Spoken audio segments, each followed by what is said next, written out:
She thought she was just his maid, but the dying billionaire's proposal would shatter everything she believed about power. Hello, everyone. Before we begin today's story, I have a small favor to ask. Please hit subscribe and turn on the notification bell so you never miss our channel's new videos. It is quick, free, and the best way to support us in bringing you more dramatic stories. Your support means the world to us. Where are you watching from? Drop your city or country in the comments below. Thank you very much. Now, let us return to our main character. The elevator chimed softly as it reached the 72nd floor. Alice Parent stepped into the marble hallway of the penthouse, her worn flats making no sound on the polished stone. She carried a basket of fresh linens, the kind Mr. Owens demanded every day, though he barely left his bed anymore. Through the floor-to-ceiling windows, the New York skyline stretched endlessly, lights blinking like distant stars. This building, this view, this entire block, he owned it all. But today felt different. The usual hum of the penthouse was absent. No assistant on phone calls, no lawyers barking orders in the study. Just silence. Alice checked her phone. 3 missed calls from the head housekeeper. Mr. Owens is asking for you specifically. Come immediately. She pushed open the double doors to the master suite. The room smelled of antiseptic and expensive cologne, trying to mask it. A heart monitor beeped steadily by the bed, its green line rising and falling like ocean waves. Medical equipment crowded the nightstands where crystal decanters once sat. And there, sitting not in his bed but in the leather chair by the window, was Rudy Owens. He looked smaller than she remembered. His tailored pajamas hung loose on his frame. His hands, which once signed billion-dollar deals without hesitation, trembled as they gripped the armrests. "Mr. Owens," Alice said softly, setting down the linens.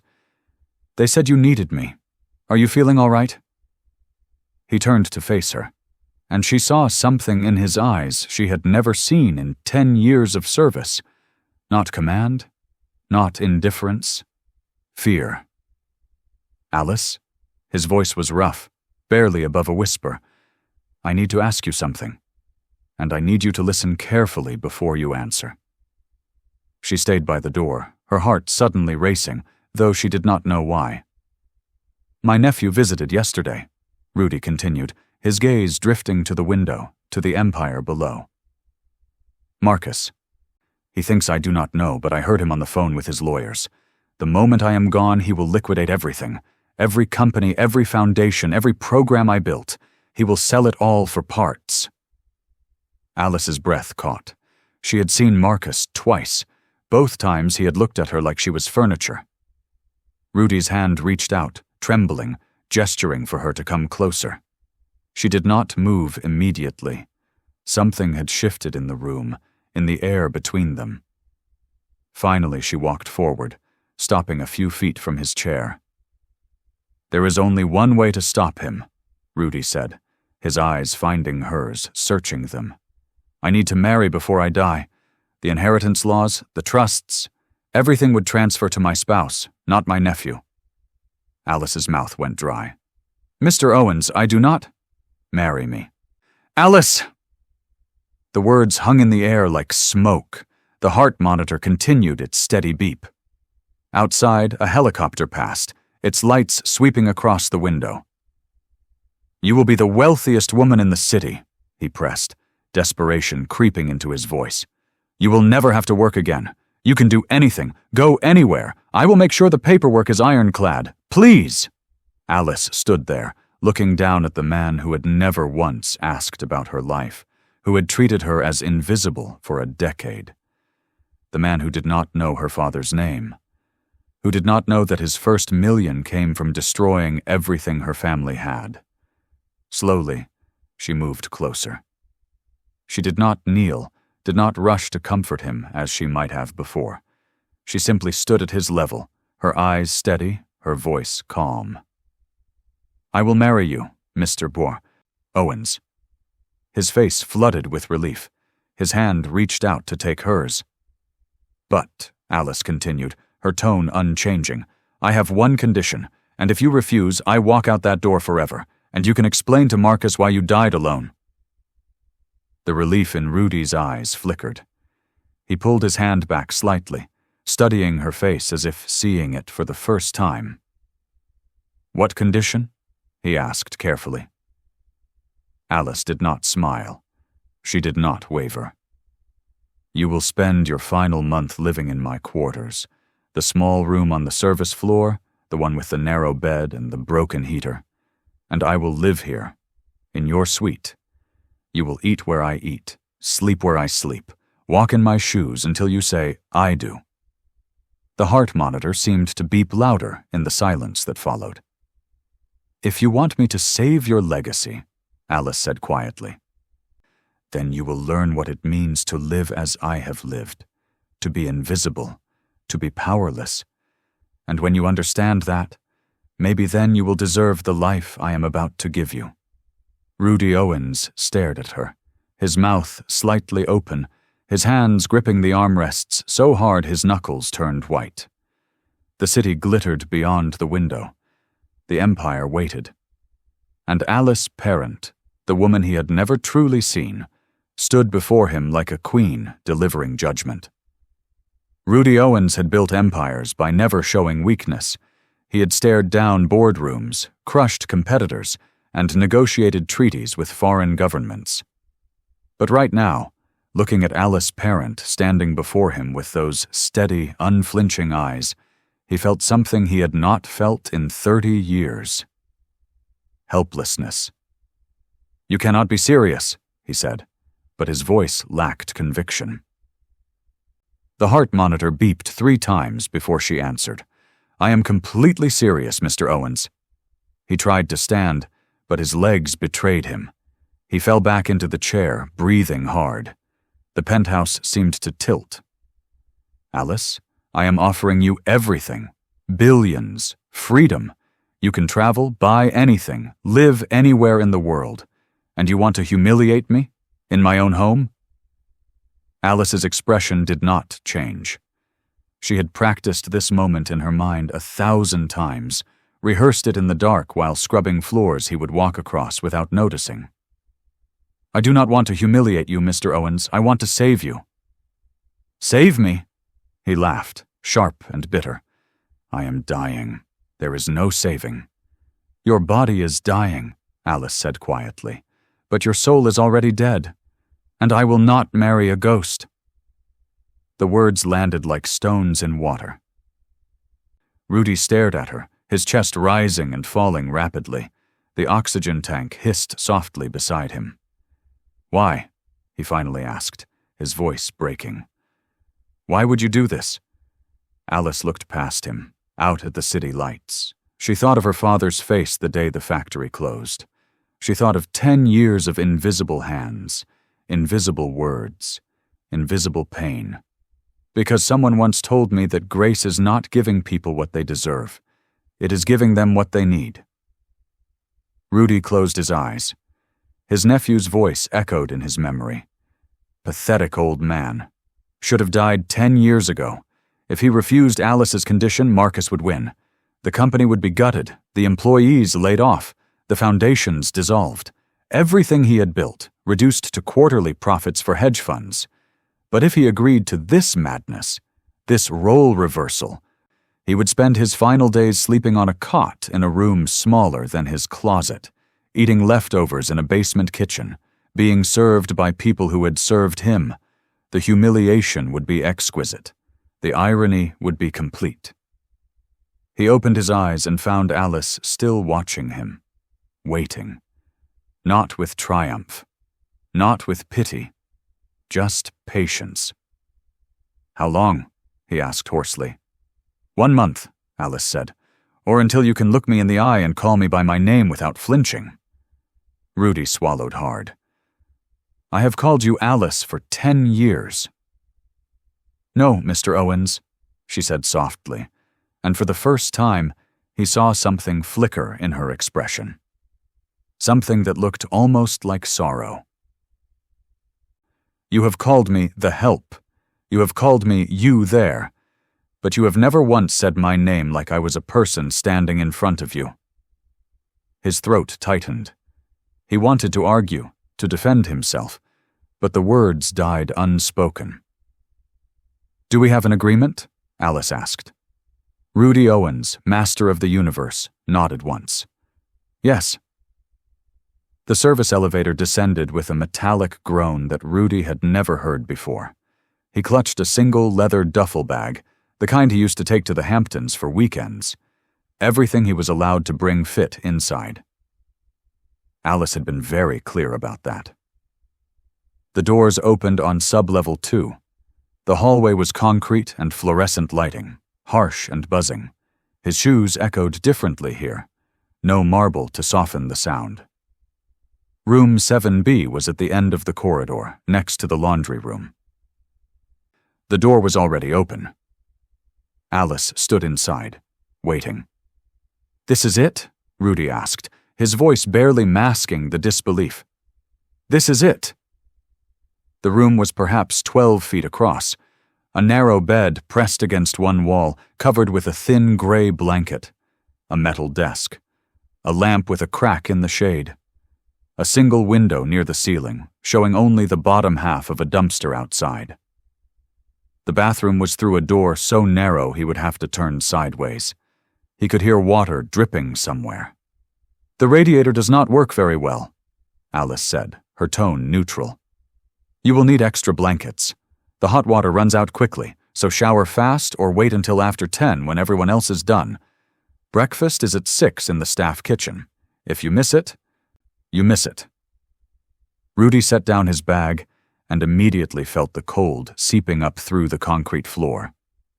In the penthouse, heated floors kept everything at exactly 72 degrees. Here, his breath almost formed clouds. How did you live like this? He whispered. Like what, Mr. Owens? He turned to face her, and for a moment he saw it, the weariness in her shoulders. The way she held herself was smaller than she needed to be. 10 years of making herself invisible. I will send someone to check on you tomorrow morning, Alice said, already moving toward the door. Wait, Rudy said. Where will you be? She paused at the threshold. In the master suite, as we agreed. Alice stood in the middle of Rudy's bedroom, arms wrapped around herself. The bed was enormous. A California king draped in sheets that probably cost more than her first car. The closet stretched the length of the room. The bathroom had heated floors, a rainfall shower, and a soaking tub with jets. She sat carefully on the edge of the bed, afraid to disturb anything. Everything smelled like him.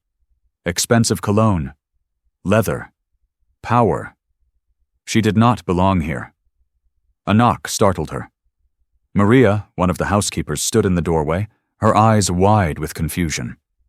Miss Parent, I heard what happened. Are you okay? Do you need anything? Alice managed a small smile. I am fine, Maria. Really. Is it true about the marriage? It is true. Maria's face softened. She stepped inside, closing the door behind her. Then you need to know something.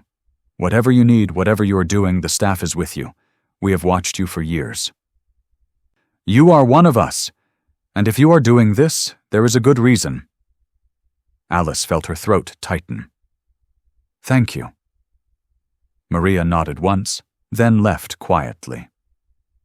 Alone again, Alice lay back on the bed and stared at the ceiling. 72 floors above the ground.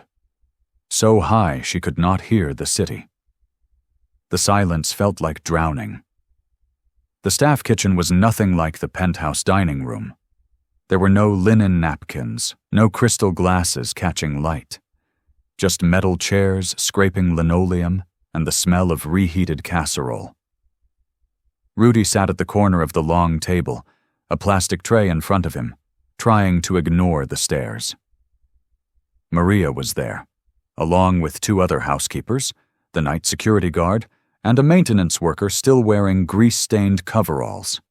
They ate quietly, politely, pretending the billionaire owner was not sitting 3 feet away, eating the same lukewarm meatloaf. "How is your son, James?" Alice asked, settling into the chair beside Rudy. She spoke to the security guard, an older black man with kind eyes. James sighed. Still waiting on the surgery, insurance denied the claim again, said the procedure was not medically necessary. He laughed bitterly. Tell that to a 12-year-old who cannot walk without pain. Rudy's fork stopped halfway to his mouth. "Which insurance do you have?" Alice asked gently. "Owens Corp benefits package," James said, not looking at Rudy. "Same as everyone here."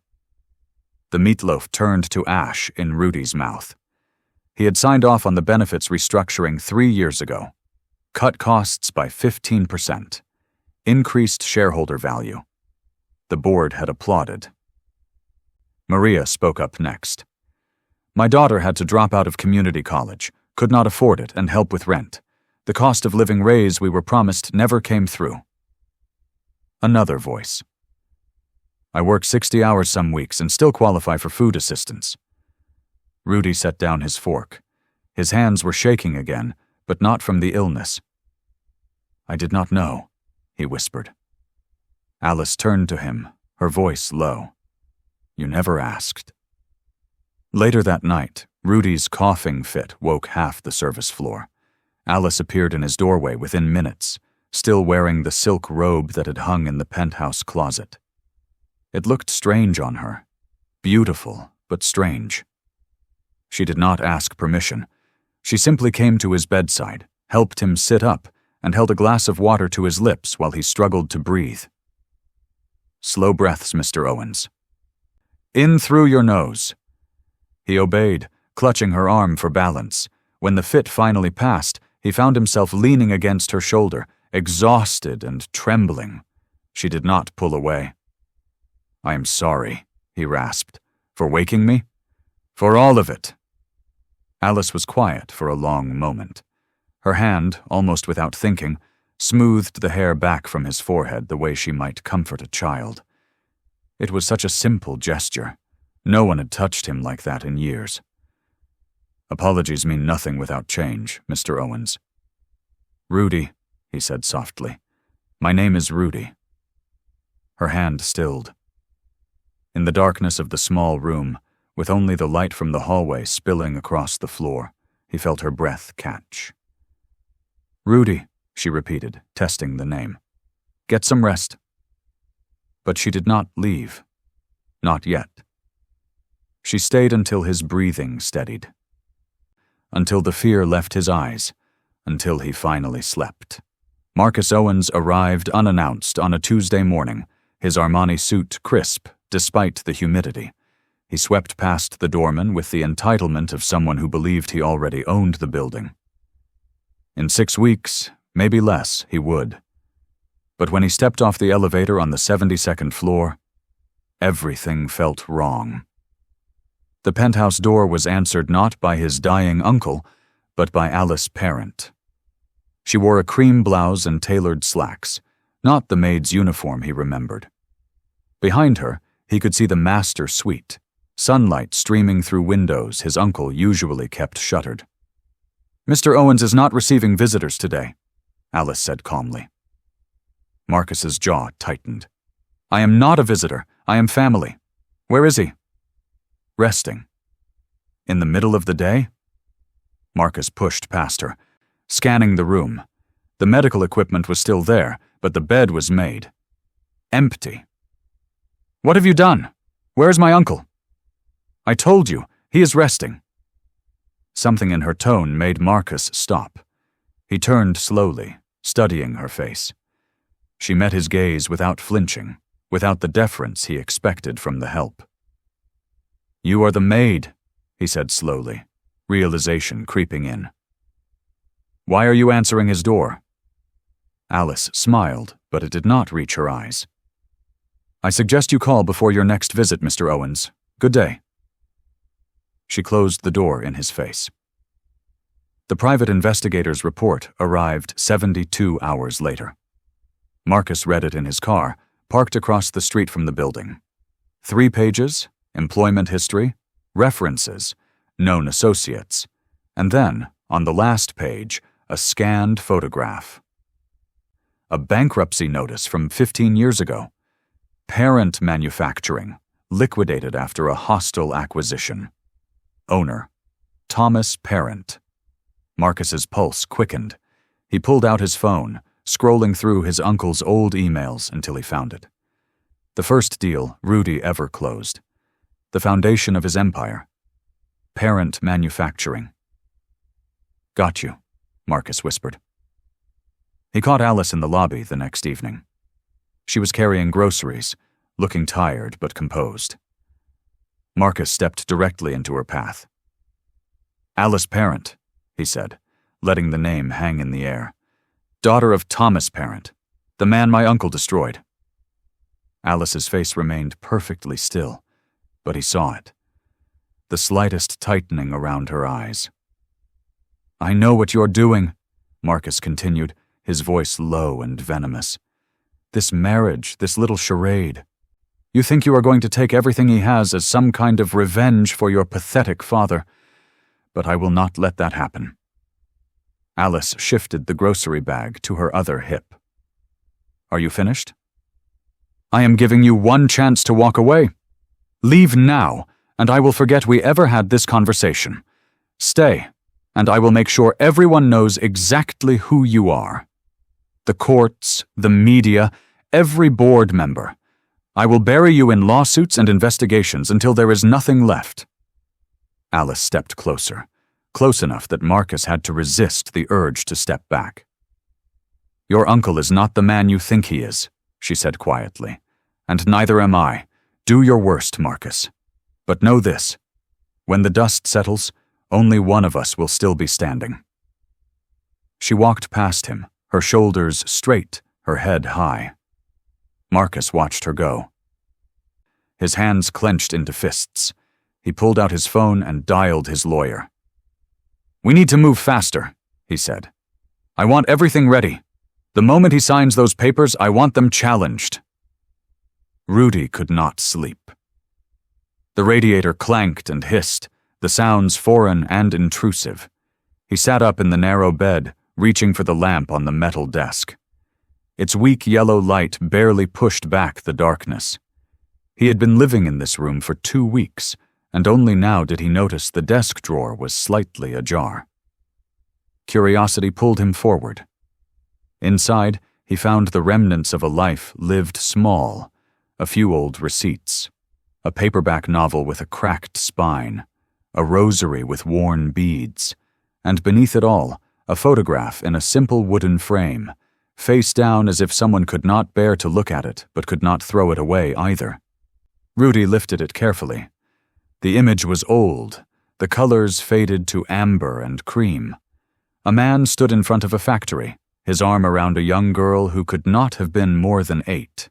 She was grinning, gap-toothed and fearless. The man wore coveralls and a proud smile. Behind them, a sign read, "Parent Manufacturing, Saturn 1962. Rudy's blood turned to ice. He knew that factory. He knew that sign. He had purchased it for 30 cents on the dollar during the recession, stripped its assets, sold the property to a developer, and used the profit to leverage his first major acquisition. The man in the photo was Thomas Parent, and the little girl was Alice.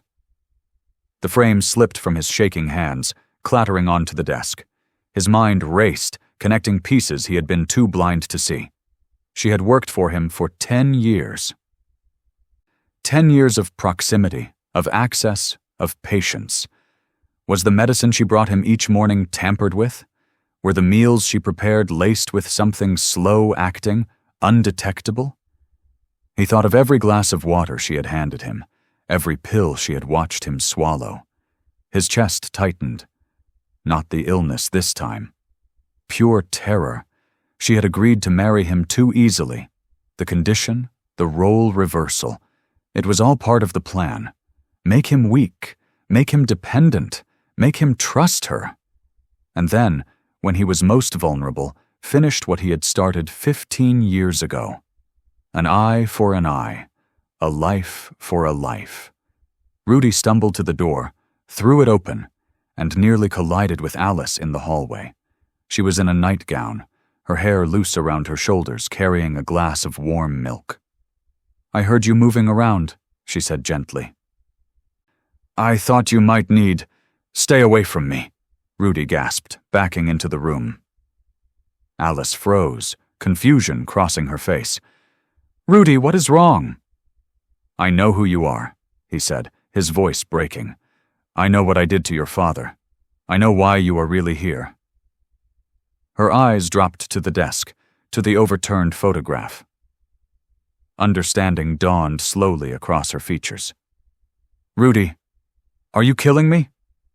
The words came out raw, desperate. "Is that what this is? Revenge?"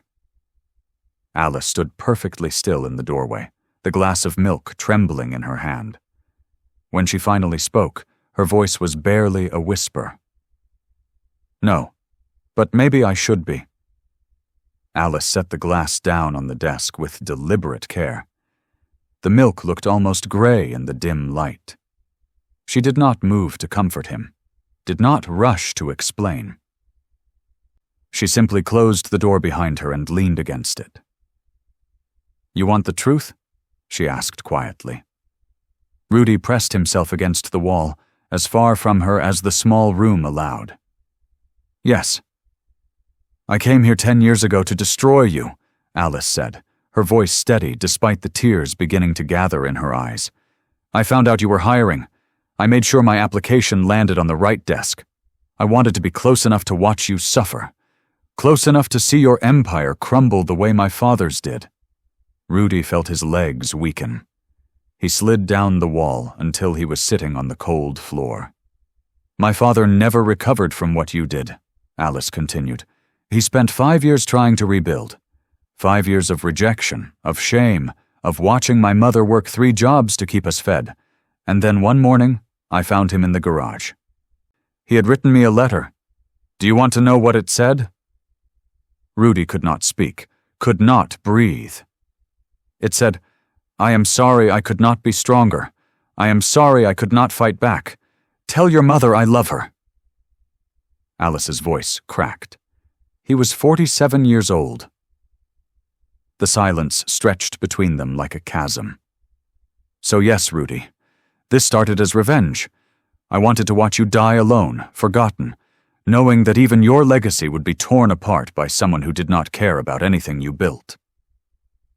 "Then why?" Rudy whispered. "Why are you doing this?" Alice wiped her eyes with the back of her hand. "Because somewhere between the 5th year and the 6th, I realized something. You were already dying. Not from the disease, from the loneliness. You had everything and nothing. Just like my father at the end. Just like me." She crossed the room slowly and knelt in front of him, her eyes level with his. "I saw a man who had never been loved for anything except his money. A man who could not remember the last time someone touched him with kindness. A man who was so terrified of being weak that he forgot how to be human." Rudy's breath hitched. Tears spilled down his cheeks. "The condition is not to hurt you, Rudy. It is to save you, to give you 1 month of being seen, of being real, before you leave this world. Because you deserve that. Not because of what you built, but because you are a human being, and human beings deserve to be loved." Alice reached out and took his trembling hands in hers. "I forgive you," she whispered. Rudy broke. He pulled her close, sobbing into her shoulder like a child, and Alice held him. She held him the way no one had held him in 30 years. She held him while he shattered and began finally to heal. The collapse happened at breakfast. Rudy was halfway through his oatmeal when his spoon clattered to the floor. His eyes rolled back, and he pitched forward. Maria screamed. Alice caught him before his head hit the table. Call 911, Alice commanded, her voice sharp and clear despite the panic clawing at her chest. Now. The paramedics arrived within 8 minutes. By then, Rudy was conscious again, but confused, his words slurring together. The heart monitor they attached to him screamed warnings in numbers Alice did not want to understand. Dr. Patel met them at the hospital, his face grave. He pulled Alice aside while nurses swarmed Rudy's bed. His heart is failing faster than we anticipated, the doctor said quietly. The stress, the exertion of the past few weeks, it has accelerated the deterioration. I am sorry, Ms. Parent, but we are looking at days now, not weeks. Alice felt the floor tilt beneath her. How many days? 3, maybe 4 if we are lucky. She walked back into the room in a daze. Rudy was awake, oxygen mask covering half his face, but his eyes found hers immediately. Even now, even like this, there was clarity in his gaze. We need to move up the wedding, Alice said, her voice breaking. Tomorrow? Rudy nodded weakly. His hand reached for hers, and she took it. Marcus was in a meeting with his investors when his phone buzzed. The message from his informant at the hospital was short. Owens was admitted. Critical condition. Days left. He excused himself and read the private investigator's final report in the hallway. Evidence of Alice's father, bankruptcy records, the connection between the parent-family tragedy and Rudy's first fortune. Everything he needed to prove undue influence, elder abuse, and conspiracy. Marcus made 3 calls in rapid succession. His lawyer, a judge he had cultivated over expensive dinners, a contact at the city clerk's office who owed him a favor. I need to stop a marriage license from being issued, he said coldly, and if it has already been issued, I need grounds to invalidate it. How much time do we have? Marcus checked his watch. Less than 24 hours. Alice spent the night at the hospital, making calls from the hallway. A lawyer to draft emergency documents, a minister willing to perform a bedside ceremony, Maria, who agreed to be a witness and arrived with tears in her eyes and a simple bouquet of white roses. At dawn, Alice changed into the only dress she had brought. Simple. Blue. Nothing like a traditional wedding gown. She stood in the bathroom mirror, trying to steady her breathing. This was not how she had imagined it. Not that she had imagined it at all. Rudy was awake when she returned, propped up on pillows, wearing a hospital gown but somehow maintaining his dignity. He smiled when he saw her. You look beautiful, he whispered through the oxygen mask. The minister was opening his Bible when the hospital room door burst open. Marcus stood in the doorway, flanked by 2 lawyers and a police officer. This wedding is not happening, he declared. This woman is a fraud, Marcus announced, striding into the room with a folder held high like a weapon.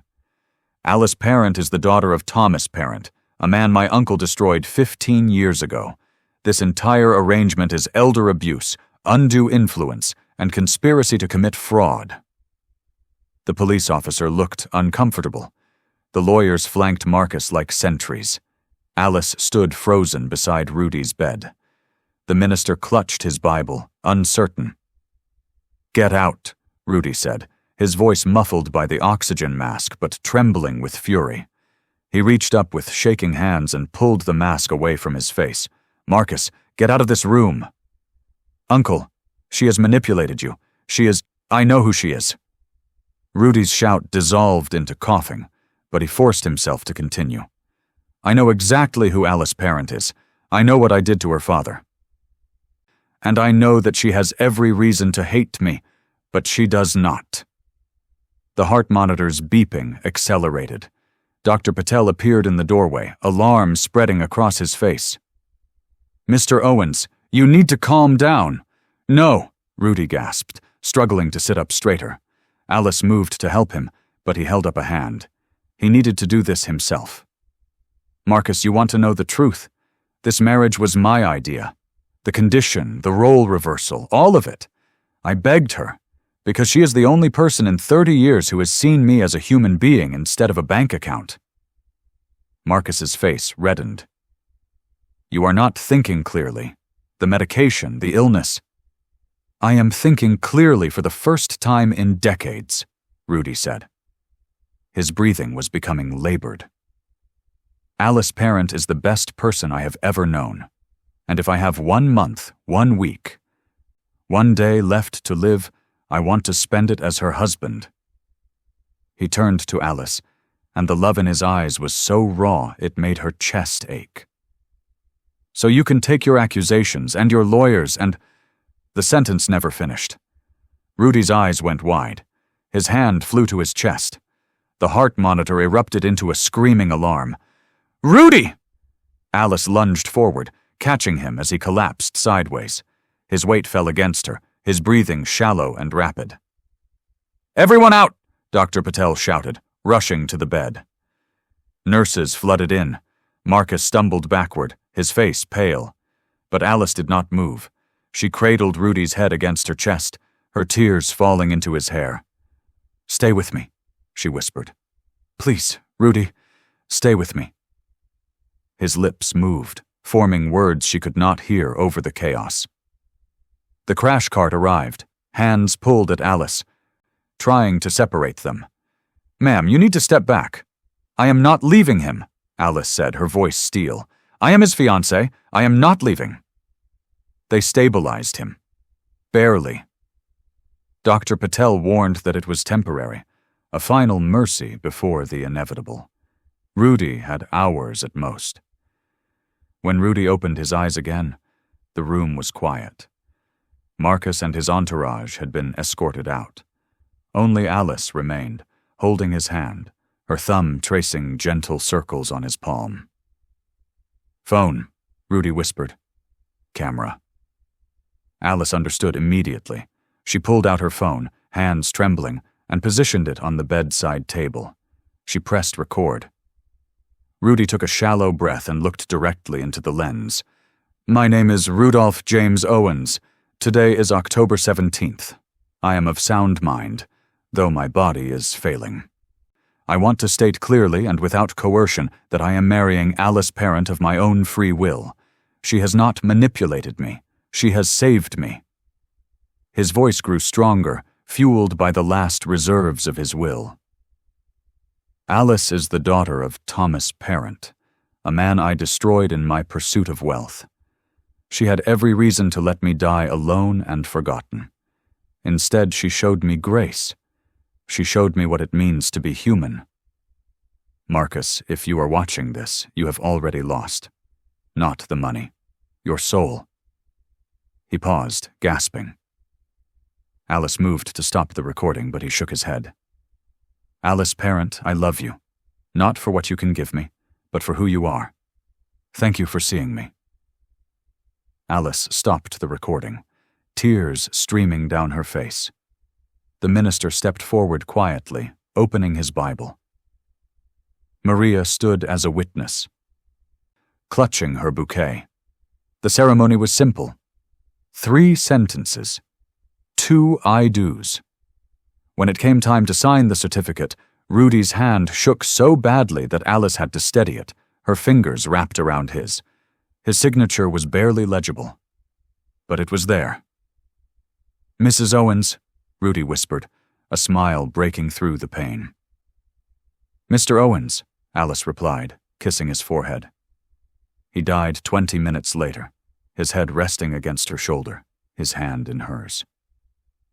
The heart monitor's final tone was not a scream, but a steady, peaceful note. Alice held him until the sound faded into silence. 3 months later, Alice walked into the Owens Corporation boardroom wearing a tailored black suit. Every seat was filled. The board members watched her with a mixture of curiosity and calculation. Marcus sat at the far end, his lawyer beside him. He stood as she entered. This meeting is not valid. My legal challenge has been dismissed, Alice said calmly, taking her seat at the head of the table. Along with the 12 others you filed, the video testimony, the signed documents, and the medical examiner's report all confirm that Rudy was of sound mind. You have no standing. Marcus's face turned crimson. You cannot just... Security will escort you out, Mr. Owens. You are no longer welcome in this building. 2 guards appeared at the door. Marcus looked around the table for support, found none, and left in furious silence. Alice opened the folder in front of her and looked at the faces around the table. Effective immediately, Owens Corporation will be restructured under a new entity, the Owens Parent Foundation. Our mission is simple: rebuild what was broken. Starting with parent manufacturing. If you're feeling this story, don't abandon us as most viewers do. Hit subscribe and the bell. It takes 2 seconds and means we can keep creating stories like this. Don't be the reason we stop.